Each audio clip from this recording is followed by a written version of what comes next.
జై భీమ్. నా పేరు జై భీమ్ నాగేశ్వరరావు. ఈరోజు ఊరేగింపుగా రావడంలో ముఖ్యమైనటువంటి ఉద్దేశం, ఈ జిల్లాకి ఏకసభ్య కమిషన్ వచ్చింది. వర్గీకరణ చేయాలా లేదా అనేటువంటి దాన్ని ఆలోచించకుండా మీరు వర్గీకరణకు కావాల్సినటువంటి రికమెండేషన్ ఇవ్వండి అనేటువంటి ఒక స్పష్టమైనటువంటి ఉద్దేశంతో ఈఓ ఇష్యూ చేయడం జరిగింది. ఎవరైనా కానీ అసలు చేద్దామా, సుప్రీంకోర్టు ఇచ్చినటువంటి జడ్జిమెంట్లో ఒక ముఖ్య భాగం ఉంది. ఆ ముఖ్య భాగం ఏంటంటే, ఏది హడావుడిగా కానీ ఈ రాజకీయ దురుద్దేశంతో కానీ ఈ యొక్క వర్గీకరణ చేయకూడదు. అది కానీ చేసినట్టయితే దాన్ని ఖచ్చితంగా మేము కొట్టేస్తాము అని సుప్రీంకోర్టు ఇచ్చినటువంటి ఆర్డర్. ఆ ఆర్డర్ని అసలు అమలు జరపలేదు. ఆ ఆర్డర్ని వాడు కన్సిడర్ చేయట్లేదు. చేస్తాము అసలు ఎవరు క్యాబినెట్ ఇష్యూ ఉందా, క్యాబినెట్ ఇష్యూ లేదు. అసెంబ్లీ ప్రపోజ్ చేసిందా, అసెంబ్లీ ప్రపోజ్ చేయలేదు.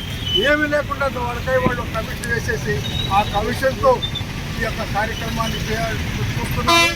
దీనికి కావాలంటే సుప్రీంకోర్టు ఇచ్చేటువంటి ఎంపైరికల్ డేటా కావాలి, ఎకనమిక్ డేటా కావాలి, పొలిటికల్ డేటా కావాలి, ఇవన్నీ కావాలి.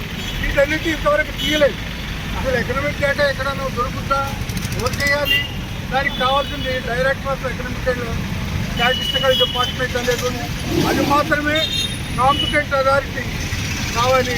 మిగతా వాళ్ళు ఎవరు కూడా చేయకూడదు. లేదా సెన్సస్ ఆఫ్ ఇండియా చేయాలి. అదేమీ లేకుండా ఈ విధంగా చేయడం అనేటువంటిది చంద్రబాబు దురుద్దేశంతో చేస్తున్నటువంటి ఒక చర్య. కాబట్టి ఈ దురుద్దేశాన్ని ప్రజలందరూ గమనించాలి. ఒక స్కీమాటిక్గా దళితుల్ని నిర్వీర్యం చేయాలని, అంబేద్కర్ యొక్క ఆలోచన విధానాన్ని, అంబేద్కర్ యొక్క సిద్ధాంతాలని మొత్తాన్ని కూడా దొంగలో దొక్కాలని మోడీ చంద్రబాబు చేస్తున్నటువంటి ఈ కుట్ర. ఈ యొక్క జడ్జిమెంట్ని రాజకీయ జడ్జిమెంట్ చెప్తే మరొకటి కాదు. వాళ్ళు తీసినటువంటి డేటా ఎంతవరకు బాగుందో నేను చూపిస్తాను.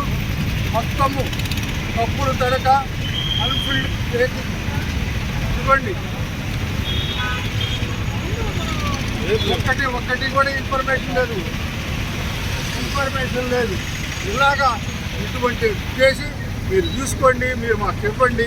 జనాలందరూ, ప్రజలందరూ కూడా ఈరోజు పొలాల్లో ఉంటే, పొలాల్లో పనులు చేసుకుంటూ ఉంటే, పండుగల కోసం వాడు కష్టపడుతూ ఉంటే, అది లేకుండా మీరు వచ్చి మా చుట్టూ, మా ఆఫీస్ చుట్టూ తిరగడం అనేటువంటిది ఇది ఖచ్చితంగా జరగనీయము.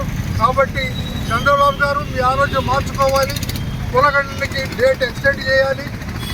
Director of economic and survey department ద్వారానే ఈ యొక్క స్టాటిస్టిక్ ఇవ్వాలి, కానీ మరో పద్ధతులు కాదు. కాబట్టి ఈ యొక్క వర్గీకరణ ప్రపోజల్ని కానీ, ఈ యొక్క దురుద్దేశపూర్వకంగా చేస్తున్నటువంటి చర్యను కానీ మేము వ్యతిరేకిస్తున్నాం. జై భీమ్.